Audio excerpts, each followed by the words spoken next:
Hi friends, എല്ലാവർക്കും എൻ്റെ ചാനലിലേക്ക് സ്വാഗതം. ഇന്ന് ഞാൻ പാവയ്ക്ക കൊണ്ടൊരു കിച്ചടിയാണ് ഉണ്ടാക്കാൻ പോകുന്നത്. അതിനുവേണ്ടി കുറച്ച് പാവയ്ക്ക എടുത്തിട്ടുണ്ട്. നമുക്കിതൊന്ന് ക്ലീൻ ചെയ്തെടുത്തതാണ്. ഇതൊന്ന് പൊടിയായിട്ട് അരിഞ്ഞെടുക്കണം. അപ്പോൾ പാവയ്ക്ക കിച്ചടി എന്ന് പറഞ്ഞാൽ നല്ലൊരു ടേസ്റ്റുള്ള കറിയാണ്. പാവയ്ക്കയുടെ കയ്പ്പ് കാരണം എല്ലാവർക്കും മടിയാണ് കഴിക്കാൻ. അപ്പോൾ ഇത് കഴിച്ചു കഴിഞ്ഞാൽ എല്ലാവരും ചോദിച്ച് വാങ്ങിക്കും പാവയ്ക്ക. ഇത് ഷുഗറൊക്കെ ഉള്ളവർക്ക് ഏറ്റവും നല്ലതാണ്. അപ്പോൾ നമുക്കിതൊന്ന് തയ്യാറാക്കാം.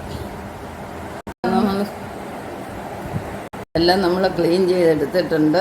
അരിയെല്ലാം കളഞ്ഞു. ഇനി ഇത് എങ്ങനെ വേണമെങ്കിലും അരിയാം. നമുക്ക് അടുക്കി പിടിച്ചിട്ട് വേണമെങ്കിൽ ചെയ്യാം. ഒറ്റയായിട്ട് വേണമെങ്കിലും അരിയുമ്പോൾ നന്നായിട്ട് കുത്തിപ്പിടിച്ച് തന്നെ അരിയണം. ഏറ്റവും ചെറുതായിട്ട് കുത്തിപ്പിടിച്ച് അരിഞ്ഞെടുക്കുക.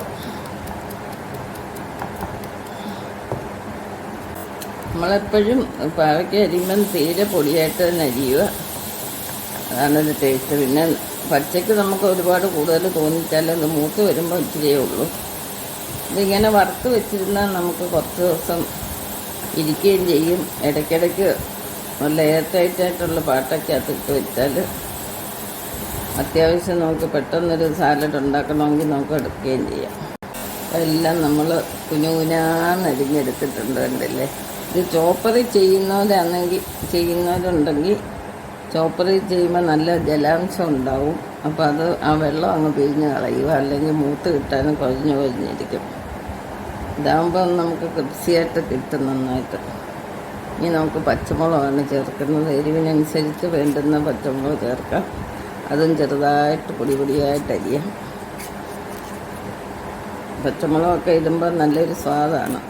അപ്പോൾ ഇത്ര അരിഞ്ഞ് കിട്ടിയിട്ടുണ്ട്. ഇതിപ്പോൾ ഒരു പ്ലേറ്റ് ഉണ്ട് പച്ചക്ക് അരിയുമ്പോൾ. ഇത് നമ്മൾ വറുത്ത് വരുമ്പോൾ വേറെ ഒരു കൈ കാണും. ഇത്രയേ ഉള്ളൂ. നമുക്കിത് വറുത്തെടുക്കാം. പാത്രം ചൂടായിട്ടുണ്ട്. നമുക്ക് ഇതിലേക്ക് എണ്ണ ഒഴിക്കാം. മൂത്ത് കിട്ടത്തക്ക എണ്ണ ഒഴിക്കുക. ആദ്യമേ തന്നെ എണ്ണ ഒന്ന് ചൂടായി. ഈ സമയത്ത് നമുക്ക് ആവശ്യത്തിനുള്ള കടുക് ഇട്ട് കൊടുക്കാം. മുളകിട്ട് കൊടുക്കാം.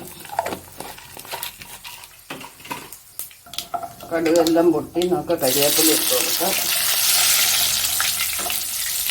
ഈ സമയത്ത് ചെറുതായിട്ട് അരിഞ്ഞ് വെച്ച പാവയ്ക്ക ഇട്ട് കൊടുക്കാം.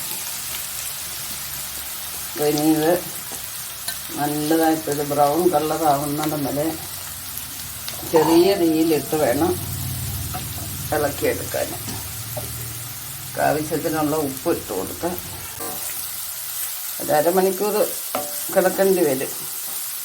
നല്ല കൃത്യമായിട്ട് ആവുന്നിടം വരെ എണ്ണ നന്നായിട്ട് ഒഴിക്കണം. അല്ലെങ്കിൽ നമുക്കങ്ങനെ ആയി കിട്ടത്തില്ല. പാവയ്ക്കെല്ലാം നല്ലപോലെ മൂത്തിട്ടുണ്ട്. കണ്ടില്ലേ? ബ്രൗണിഷ് കളറായിട്ടുണ്ട്. നമുക്ക് ഈ സമയത്ത് തീ ഓഫ് ചെയ്യാം. ഒന്നുകൂടെ ഒന്ന് മൂക്കും. തീ ഓഫ് ചെയ്തിട്ട് നമ്മൾ ചരിച്ച് വെച്ച് കഴിഞ്ഞാൽ അടുത്ത എണ്ണയെല്ലാം നമുക്ക് മാറ്റിയെടുക്കാൻ നോക്കും. എണ്ണയില്ലാതെ നമുക്ക് കോരിയെടുക്കാം. അപ്പം നമ്മൾ ചരിച്ച് വെച്ചപ്പം തന്നെ എൻ്റെ എണ്ണയെല്ലാം മാറി കിട്ടിയിട്ടുണ്ട്. അപ്പം എണ്ണയില്ലാതെ നമുക്ക് ഉപയോഗിക്കുകയും ചെയ്യാം. മറ്റേതെല്ലാം ഒന്നുകൂടെ ചുമന്ന് നല്ല കളറായിട്ടുണ്ട്. പാവയ്ക്ക നന്നായിട്ട് ആറിയിട്ടുണ്ട്. നമ്മളിനി ഇത് ഡിഷിലോട്ട് മാറ്റാം.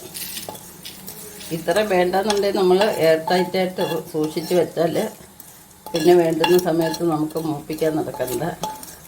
ഇത് എടുത്തിട്ട് തൈര് മാത്രം ഒഴിച്ചാൽ മതി. പെട്ടെന്നൊരു സാലഡ് ഉണ്ടാക്കാം. നമ്മളൊരു 3 പാവയ്ക്ക എടുത്താണ് ഇത്രയും മൂത്ത് വന്നപ്പോൾ. ഇനി ഇത് തൈര് ഒഴിക്കുമ്പോൾ നന്നായിട്ട് കുതിരും. ഞാനിതെല്ലാം എടുക്കുന്നില്ല, കുറച്ച് മാത്രമേ എടുക്കുന്നുള്ളൂ. വേറെ ഒരു ടിന്നിലോട്ട് ഇട്ട് വെക്കുവാണ്. കുറച്ച് ആവശ്യത്തിന് മാത്രം എടുക്കുക. നമ്മൾ കട്ട തൈരാണ് ഒഴിക്കുന്നത്, ഉടയ്ക്കുന്നില്ല. പുളിയുള്ള തൈര് തന്നെ എടുക്കുക. അപ്പോൾ നല്ല ടേസ്റ്റാണ്. ഇനി ഇത് ഇച്ചിരി കഴിയുമ്പോഴത്തേനും നമുക്ക് നല്ലതുപോലെ കുതിർന്ന് കിട്ടും.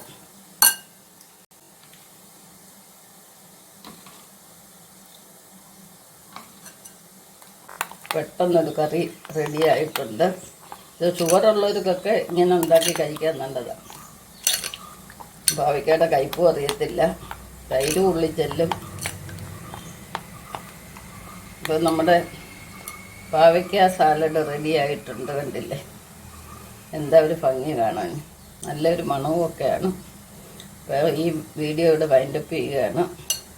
നെക്സ്റ്റ് ഒരു വെറൈറ്റി ആയിട്ട് അടുത്ത വീഡിയോ കാണാം. വാവ്, ശുഭദിനം ആശംസിച്ചുകൊണ്ട് ബൈ ബൈ.